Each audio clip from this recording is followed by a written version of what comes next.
Rob, let's get right to it. Oh, well, hopefully we dodged a bullet, right? Because no matter what team you pick to win it all, no matter what team you root for or whatever, I think we all want the best players to be healthy. All players to be healthy for that matter. But Joe Burrow, I don't know if you saw it, Rob, but rolling to his right at practice. Obviously, they're not hitting or anything. And goes down with the calf strain. You know, you were wondering, gosh, is it not the Achilles? Because he was clearly not putting weight on that leg. But the early diagnosis is that it's a calf strain. Rob G, you mentioned that there are different degrees of calf sprains, and we don't really know what degree he has. Does that mean you could get a master's in master's degree? No. I hope that this is you've dropped about 3 jokes so far this show. I hope none of them are in your stand-up. Okay. On August 11th. Okay. Yes. All right. Go ahead, Please. Rob G. Sorry. No, exactly like you said, Chris. Depending on the severity, grades 1, 2, and 3. Grade 1 is about 1 to 2 weeks. Grade 2 is about 4 to 6. And if it's a grade 3, it's possible you could need surgery. That could be up to 12 weeks.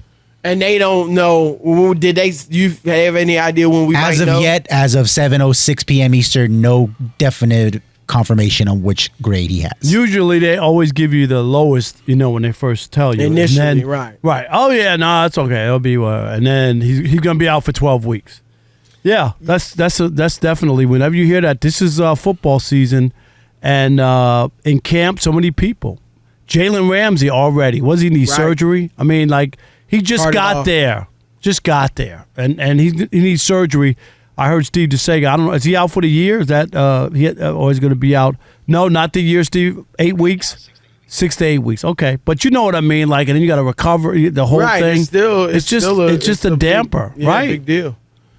Yeah, and look, obviously the Bengals have high hopes, and we all hope it's just a grade 1, and he'll be back in very short order. But Rob, Burrow, of course, is we figured that Lamar Jackson, Justin Herbert, and Joe Burrow were the guys we were looking to sign contract extensions this summer. And Burrow is the only one who has not. And we think he's going to be the highest paid. He has. I'm not waited convinced until being Cincinnati. I'll just say that. I'm not convinced. Yeah, he may not, but I think he will be. I don't think he'll blow Justin Herbert's $262 million deal out of the water, but I do think he'll be higher paid. But this is one thing about Joe Burrow, Rob, and I don't think this injury, even if it is the most severe of the grades and he's out longer than expected, I still think they'll pay him because you clearly know that when the guy's healthy, he's all that. And he's turned your franchise around. He did it when no one expected them to be any good, when no one knew what his supporting cast was like, when the offensive line was one of the worst in the league. All of that, and he got you to a Super Bowl. So I think they'll pay him. But, Rob, this is why, you want athletes to go ahead and get that money and get that guaranteed money. And look, Rob, I got to be honest, I will not be surprised in the least bit if Ezekiel Elliott has played his last down in the NFL. I mean, he may get picked up. I hope he does because he clearly wants to. But my point is this. I don't think he wouldn't have been able to get away with it today, I don't think. But a few years ago when he held out, and he got that 4 years, $90 million? Got paid. He's good to go. Good for him. Right. Good for him. He was never the same back. And he declined every year. Now he's out of the league, but good for him. Todd Gurley didn't hold out, of course, but, he got his money with the Rams. Hurt. Yep.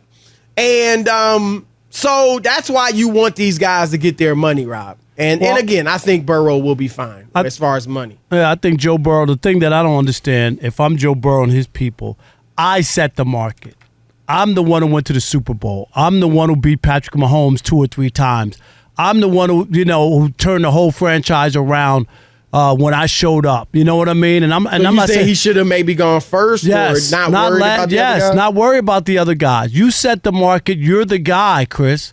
You don't let the other guys set the market. Maybe they get lower amounts of money, and then then the Bengals point to them and say, "Well, look what he got." You know what I mean? And use that as a barometer. Whereas the other way around, I'm the guy. I'm Cincinnati. I'm the reason that we went to the Super Bowl. We were also had a chance to go again.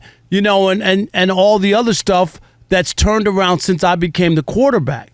So I'm just waiting for other people to set the market is strange to me when you're clearly that guy, and he is.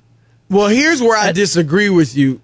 I don't think that matters with quarterbacks. Like Justin, if Burrow would have signed Rob 2 months ago, I think Justin Herbert would have got more than him.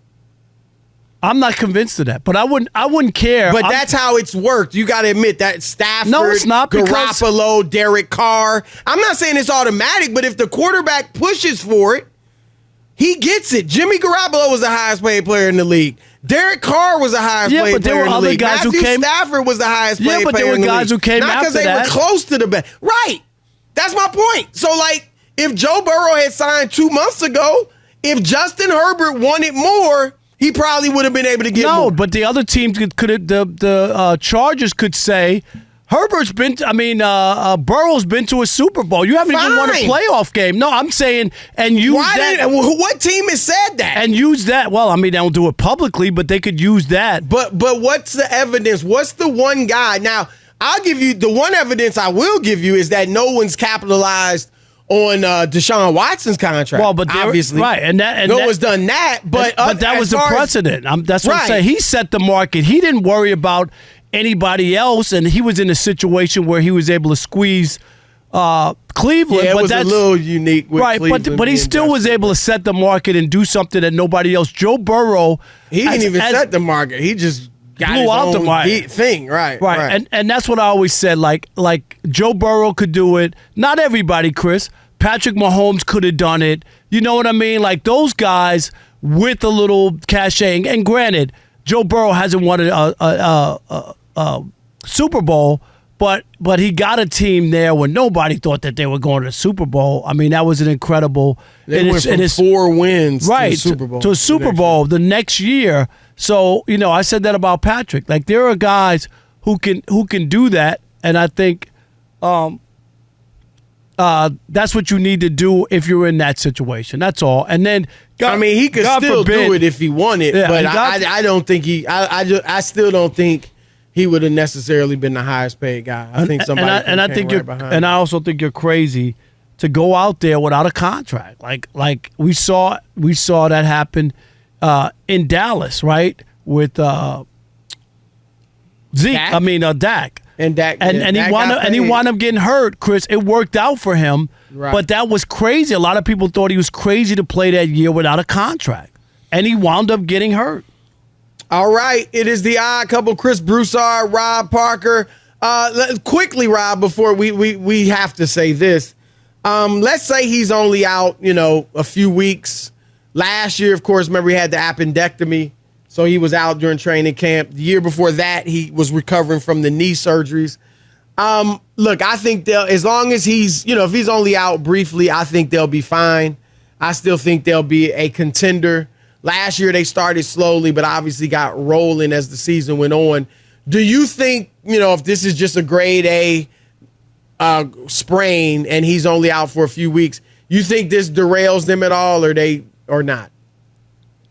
Unless I got to find out how long he'll be out. Well, that's what I'm saying. Assuming, for the sake of discussion, assuming it's a brief injury, 3 weeks, do you think that derails him because he's missing training camp? Or they'll be all right? No, I think they could work through it. Last year with the appendectomy, and then he went and ran off 8 or 9 wins in a row later in the year. So he's of that ilk. He could make it up.